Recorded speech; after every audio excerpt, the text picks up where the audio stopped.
एक नाम जो अभी के टाइम पे सबसे ज्यादा फेमस हो चुका है, इसका नाम है ETF यानी कि एक्सचेंज ट्रेडेड फंड। नाम सुन के आप समझ गए होंगे कि ये कोई ट्रेड की जाने वाली चीज है। जैसे आप स्टॉक को ट्रेड करते हैं स्टॉक एक्सचेंज पे, वैसे ETF को ट्रेड करते हैं आप स्टॉक एक्सचेंज पे। इसके अंदर भी ब्रोकरेज चार्ज अप्लाई होता है, जैसे स्टॉक के अंदर आपको देना होता है। जैसे आप स्टॉक ट्रेडिंग करते हैं वैसे इसको भी ट्रेड करना होता है, बाई करना होता है और सेल करना होता है। ये same to same mutual fund जैसा काम करता है। म्यूचुअल फंड में जैसे आपको यूनिट अलॉट होता है NAV के प्राइस के बेसिस पे, वैसे ही आपको ETF के अंदर NAV के प्राइस के बेसिस पे यूनिट अलॉट किया जाता है। बट एक बात का ध्यान रखिएगा, म्यूचुअल फंड के अंदर आपको डे के एंड में NAV अलॉट होती है, मतलब जब मार्केट क्लोज हो जाएगा उसके बाद आपको NAV अलॉट होगी। बट ETF के अंदर आप मार्केट के अंदर रियल टाइम के अंदर आप NAV खरीद सकते हैं और बेच सकते हैं। तो आई होप आपको बेसिक लेवल पे ETF क्या होता है ये पता चल गया होगा। अब ये बात कर लेते हैं कि आखिर में ETF बना किसके लिए। इसके बाद हम बात करेंगे कि अगर आप ETF के अंदर पैसा इन्वेस्ट करना चाहते हैं उसके पहले आपको किन बातों का ध्यान रखना है। उसके बाद हम बात करेंगे टाइप्स ऑफ ETF के बारे में।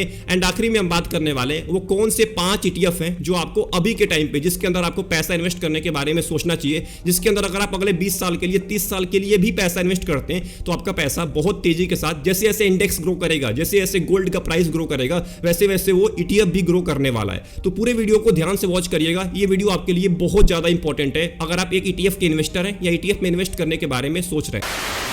तो सबसे पहले हम बात करते हैं कि आखिर में ETF कौन से टाइप के इन्वेस्टर के लिए बना हुआ है, किसको ETF के अंदर पैसा इन्वेस्ट करना चाहिए। अब देखिए, 2 टाइप की इन्वेस्टिंग होती है, एक होती है एक्टिव इन्वेस्टिंग, एक होती है पैसिव इन्वेस्टिंग। एक्टिव इन्वेस्टिंग के अंदर एक फंड मैनेजर बैठा होता है जो आपके पैसे को लेता है और वो जाके खुद स्टॉक के अंदर अलग अलग एसेट क्लास के अंदर इन्वेस्ट करता है। अब जो फंड मैनेजर होता है इसी चीज को मैनेज करने के लिए वो आपसे चार्ज लेता है, जिसको हम बोलते हैं एक्सपेंस रेशियो। इसीलिए आपने देखा होगा एक्टिव म्यूचुअल फंड के अंदर ज्यादा एक्सपेंस रेशियो होता है। एंड अगर बात करें पैसिव इन्वेस्टिंग की, तो पैसिव इन्वेस्टिंग के अंदर कोई भी फंड मैनेजर नहीं होता है। यहां पे आप पैसा इन्वेस्ट करते हैं वो डायरेक्ट इंडेक्स को फॉलो करना स्टार्ट कर देगा। जैसे ETF होते हैं बहुत सारे, निफ्टी 50 के ETF होते हैं, मिड कैप के ETF होते हैं, स्मॉल कैप के ETF होते हैं, गोल्ड के ETF होते हैं। तो जो गोल्ड का ETF होगा वो सिंपल गोल्ड के प्राइस को फॉलो करना स्टार्ट कर देगा। निफ्टी 50 वाला ETF निफ्टी 50 वाले इंडेक्स को फॉलो करना स्टार्ट कर देगा। उससे ज्यादा रिटर्न नहीं देगा, ना उससे कम रिटर्न देने वाला है। तो आई होप आपको यहां तक समझ में आ गया होगा कि आखिर में ETF कौन से टाइप के इन्वेस्टर के लिए बना हुआ है। ये सिंपल पैसिव इन्वेस्टर के लिए बना होता है।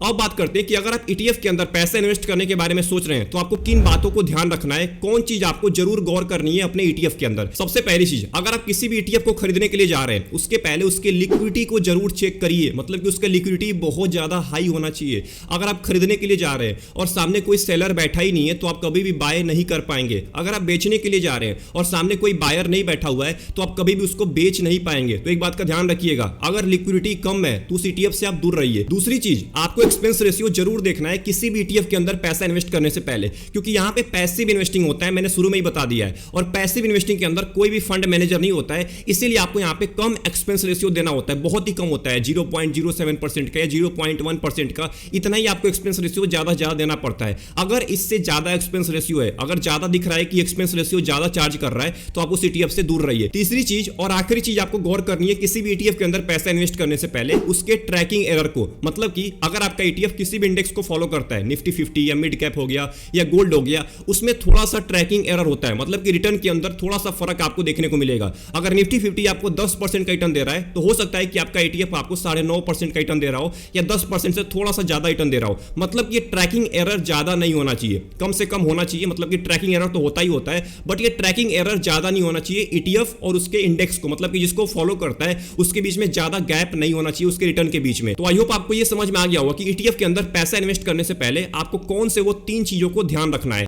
अब बात कर लेते हैं कि आखिर में ETF के कितने टाइप्स होते हैं। वैसे ETF के बहुत सारे टाइप्स होते हैं, मैं केवल आपको 3 टाइप बताने वाला हूं। सबसे पहला टाइप है इंडेक्स ETF। अब नाम सुन के आप समझ गए होंगे कि ये इंडेक्स को फॉलो करता है, मतलब कि जितने भी इंडेक्स हैं भारत के अंदर, निफ्टी 50 हो गया, स्मॉल कैप का इंडेक्स हो गया, मिड कैप का इंडेक्स हो गया, सेक्टोरल इंडेक्स हो गया, जितने भी सेक्टर हैं उसके अलग अलग इंडेक्स बनाए गए हैं। तो ये जो भी इंडेक्स है ना, इनको सिंपल आपका ETF फॉलो करता है। दूसरा टाइप है कमोडिटीज ETF। आई होप आपको कमोडिटी के बारे में जरूर पता होगा, जिसको हम गोल्ड बोलते हैं, सिल्वर बोलते हैं, ऑयल बोलते हैं, कॉर्न बोलते हैं, इन सभी को मिला के बोलते हैं कमोडिटी। और इसी का बनाया गया है ETF। मतलब कि जो भी ETF होगा ये गोल्ड के प्राइस को फॉलो करेगा, सिल्वर के प्राइस को फॉलो करेगा। जितना गोल्ड का प्राइस है पूरे वर्ल्ड के अंदर में उसी गोल्ड को फॉलो करने वाला है। मतलब कि प्योर गोल्ड यहां पे मिलता है। अगर आप फिजिकल गोल्ड खरीदेंगे तो वहां पे प्योर गोल्ड नहीं मिलता है, बट यहां पे आपको प्योर गोल्ड का प्राइस मिलता है। जैसे जैसे प्योर गोल्ड का प्राइस बढ़ेगा वैसे वैसे आपका ETF का भी प्राइस बढ़ने वाला है। एंड जो तीसरा टाइप है ETF का, उसका नाम है बॉन्ड ETF। यहां पे बॉन्ड के बास्केट में आपके पैसे को डाला जाता है। तो आई होप आपको ETF के इन 3 टाइप्स के बारे में पता चल गया होगा। अब बात करते हैं उन 5 ETF के बारे में जिसमें आपको अभी के टाइम पे पैसा इन्वेस्ट करने के बारे में सोचना चाहिए। अगर आप इन ETF के अंदर अगले 10 साल के लिए, 15 साल के लिए पैसा इन्वेस्ट करना चाहते हैं या शॉर्ट टर्म के लिए भी ट्रेड करना चाहते हैं तो आप जा सकते हैं इन 5 के 5 ETF के अंदर।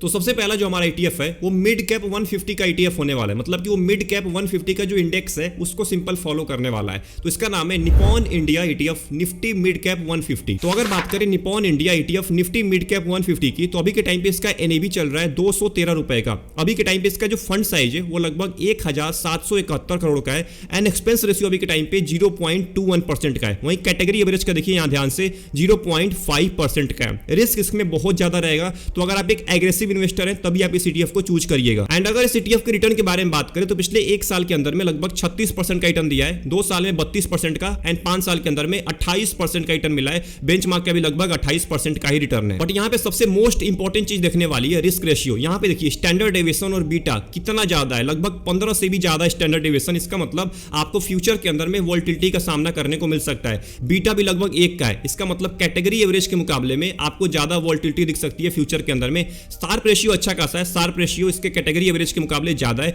इसका मतलब आपको रिस्क एडजस्टेड रिटर्न अच्छा मिलने वाला है फ्यूचर के अंदर में। एंड अगर हम इसके पोर्टफोलियो के बारे में बात करें तो इक्विटी के अंदर 99.9% आपके पैसे को इक्विटी के अंदर डालता है। लगभग यहाँ पे देखिए लार्ज कैप के अंदर 14% होल्डिंग है, मिड कैप के अंदर 40% एंड स्मॉल कैप के अंदर 19%। ऑब्वियस सी बात है मिड कैप का ये ETF है तो मिड कैप के अंदर ज्यादा पैसा आपका डालेगा ही डालेगा। नंबर ऑफ स्टॉक्स 149 है, ऑब्वियस सी बात है 150 कंपनी को फॉलो कर रहा है तो 150 कंपनी इसके अंदर भी होने वाली है। तो अगर आप चाहते हैं आपको लंबे टाइम के अंदर में यानी कि 10 साल, 15 साल, 20 साल के अंदर में अच्छा खासा रिटर्न मिले बट इसके ऊपर आपको रिस्क का भी सामना करने को मिल सकता है, तो आप जा सकते हैं निफ्टी मिड कैप 150 वाले ETF के अंदर जो मैंने आपको अभी बता दिया है। बट एक बात का ध्यान रखिएगा, अगर आप एक एग्रेसिव इन्वेस्टर हैं तभी आप इस ETF को चूज करिएगा।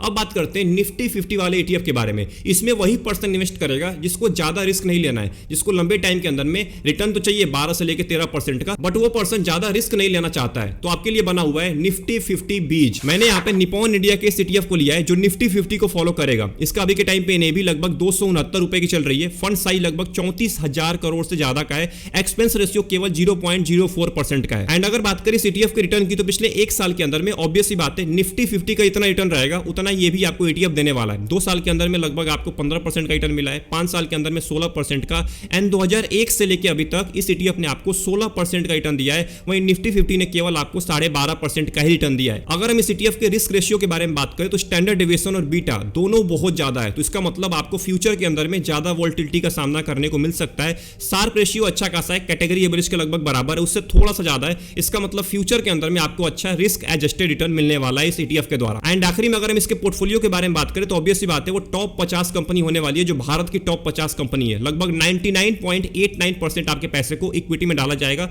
जिसमें से लार्ज कैप कंपनी 78% है, मिड कैप 5% है और स्मॉल कैप 1 भी नहीं है। तो अगर आप चाहते हैं भारत के टॉप 50 कंपनी के अंदर पैसा इन्वेस्ट करना तो आप जा सकते हैं निफ्टी बीज के अंदर। यहां पे आपको लंबे टाइम के अंदर में ज्यादा रिटर्न तो नहीं मिलेगा बट आपको एक सेफ रिटर्न मिल सकता है 13 से लेकर 14% का।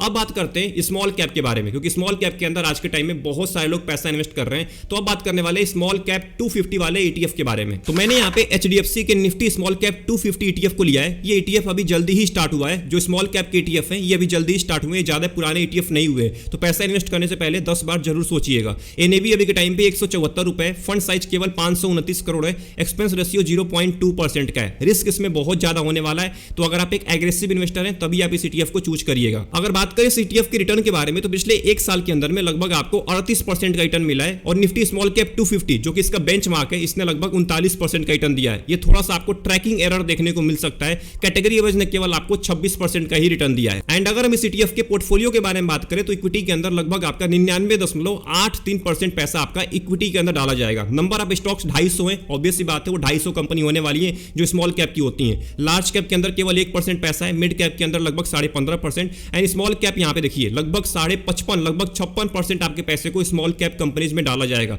तो ऑब्वियस सी बात है रिस्क ज्यादा होने वाला है। अदर्स के अंदर लगभग 27% आपके पैसे को डाला जाएगा। तो अगर आप चाहते हैं भारत के वो छोटी कंपनी के अंदर पैसा इन्वेस्ट करना जो 250 कंपनी होती है उसके अंदर अपने पैसे को इन्वेस्ट करना, तो आप जा सकते हैं निफ्टी स्मॉल कैप 250 ETF के अंदर। अगर आप इस ETF के अंदर पैसा इन्वेस्ट करेंगे तो आप लंबे टाइम का विजन रखिएगा, 15, 20, 25 साल का विजन रखिएगा, तभी आप जाके अच्छा खासा रिटर्न कमा सकते हैं। नहीं तो अगर आप एक शॉर्ट टर्म इन्वेस्टर हैं तो आप इस ETF से दूर रहिएगा, क्योंकि इसके अंदर बहुत ज्यादा रिस्क होता है। शॉर्ट टर्म के अंदर में बहुत ज्यादा आपको वोलेटिलिटी का सामना करने को मिल सकता है। अब बात करते हैं एक मोस्ट इंपॉर्टेंट ETF के बारे में, जिसका नाम है CPSE ETF। इसका फुल फॉर्म होता है सेंट्रल पब्लिक सेक्टर इंटरप्राइजेज। अब देखिए CPSE ETF होता है, ये आपके मैक्सिमम पैसे को पब्लिक सेक्टर के अंदर इन्वेस्ट करता है। जो पब्लिक सेक्टर की कंपनी होती है उसके अंदर आपके मैक्सिमम पैसे को डालेगा। और सबसे मोस्ट इंपॉर्टेंट, ये इकलौता ETF है जिसका AUM एसेट अंडर मैनेजमेंट सबसे ज्यादा है, मतलब कि सारे के सारे ETF से सबसे ज्यादा पैसा इन्वेस्ट किया गया है CPSE ETF के अंदर। चलिए देख लेते हैं कि आखिर में मैंने क्यों इस ETF को अपने लिस्ट के अंदर लिया है। तो अगर बात करें CPSE ETF की, तो अभी के टाइम पे NAV केवल 91 रुपए, फंड साइज 39,000 करोड़ से ज्यादा का हो चुका है, एक्सपेंस रेशियो केवल 0.07% का है। वहीं बात करें CPSE ETF के पिछले एक साल के रिटर्न की, तो लगभग 65% का रिटर्न दिया है। जो इसका बेंचमार्क है निफ्टी CPSE ट्राई, इसने भी लगभग 66% का रिटर्न दिया है।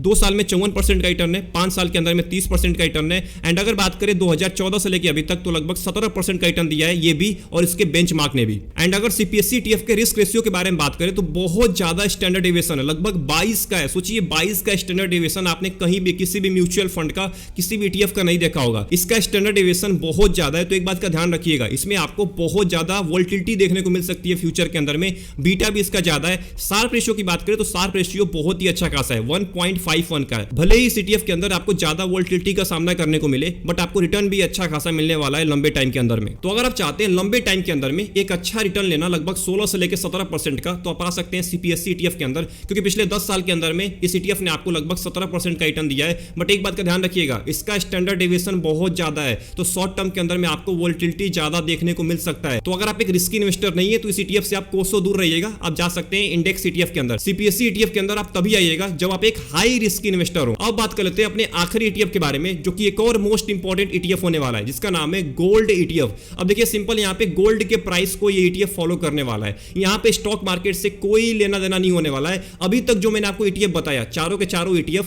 इक्विटी में आपके पैसे को ज्यादा इन्वेस्ट कर रहे थे, बट गोल्ड ETF के अंदर इक्विटी का कोई लेना देना नहीं होता है। यहाँ पे सिंपल गोल्ड का जितना प्राइस है उसको ये ETF फॉलो करने वाला है। तो अगर आप स्टॉक मार्केट से दूर रहना चाहते हैं तब आप आ सकते हैं गोल्ड ETF के अंदर। तो मैंने यहाँ पे निपॉन इंडिया के गोल्ड बीज वाले ETF को लिया है। इसका NAV अभी के टाइम पे 64 रुपए चल रहा है, फंड साइज 15,000 करोड़ से ज्यादा है, एक्सपेंस रेशियो 0.79% का है, ज्यादा आपको देखने को मिल सकता है सारे के सारे गोल्ड ETF के अंदर। रिस्क की बात करें तो हाई रिस्क है, वेरी हाई रिस्क नहीं है। तो अगर आप एक मॉडरेट रिस्क इन्वेस्टर है तभी भी आप आ सकते हैं गोल्ड ETF के अंदर। एंड इस गोल्ड ETF के पिछले एक साल के रिटर्न के बारे में बात करें तो लगभग 26% का रिटर्न है, 2 साल की बात करें तो लगभग 20% का रिटर्न है, 5 साल की बात करें तो लगभग 14% का रिटर्न है। एंड 2007 से लेकर अभी तक लगभग 11% का रिटर्न दिया है, सेम टू सेम जो अभी के टाइम पे भारत के अंदर गोल्ड का प्राइस चल रहा है। जितना वो तेजी के साथ बढ़ा है 2007 से लेकर अभी तक लगभग 11% ये भी बढ़ा हुआ है, उतना ही ये ETF भी बढ़ा हुआ है। मतलब कि सिंपल गोल्ड प्राइस के रिटर्न को फॉलो करने वाला है। अगर इसका रिस्क रेशियो के बारे में बात करें तो स्टैंडर्ड डेविएशन अभी के टाइम पे लगभग 11.7 का है। इसका मतलब बहुत कम है कैटेगरी एवरेज के मुकाबले। बीटा तो माइनस में चला गया है। इसका मतलब फ्यूचर के अंदर में आपको बहुत ही कम वोलेटिलिटी और बहुत ही कम रिस्क का सामना करने को मिलेगा, लगभग ना के बराबर आपको रिस्क का सामना करने को मिल सकता है। शार्प रेशियो की बात करें तो अच्छा खासा है, 0.8 का है, कैटेगरी एवरेज का 0.4 का है। इसका मतलब फ्यूचर के अंदर में रिस्क एडजस्टेड रिटर्न आपको अच्छा मिल सकता है। तो अगर आप चाहते हैं स्टॉक मार्केट से कोसों दूर रहना और गोल्ड के अंदर, प्योर गोल्ड के अंदर पैसा इन्वेस्ट करना, तो आप आ सकते हैं गोल्ड ETF के अंदर। क्योंकि क्या होता है ना कि अगर हम गोल्ड खरीद के लाते हैं, फिजिकल गोल्ड खरीदते हैं, तो वहां पे बहुत ज्यादा इश्यू होता है प्योरिटी का, और वहां पे बहुत ज्यादा चार्जेस आपको पे करने पड़ते हैं, चोरी होने का भी डर रहता है। बट अगर आप गोल्ड ETF में आएंगे तो ये प्योर गोल्ड का जो प्राइस चल रहा है, प्योर गोल्ड 24 कैरेट जो गोल्ड होता है उसका जो प्राइस चल रहा है उसको सिंपल ये फॉलो करने वाला है। तो आई होप आपको ये सारे के सारे ETF अच्छे से समझ में आ गए होंगे। अगर आपको कोई भी डाउट चल रहा है माइंड में ये वीडियो देखने के बाद, कमेंट बॉक्स आपके लिए खाली पड़ा हुआ है, कमेंट बॉक्स में जरूर टाइप करिएगा। और अगर आपको किसी ETF के ऊपर डिटेल में वीडियो चाहिए वो भी बताना मत भूलिएगा। मिलते हैं एक और इंपॉर्टेंट वीडियो में। अगर आपको वीडियो पसंद आई वीडियो को लाइक कर दीजिएगा एंड चैनल को जरूर सब्सक्राइब कर लीजिएगा। तब तक के लिए अपना ध्यान रखिए। Best of luck, take care.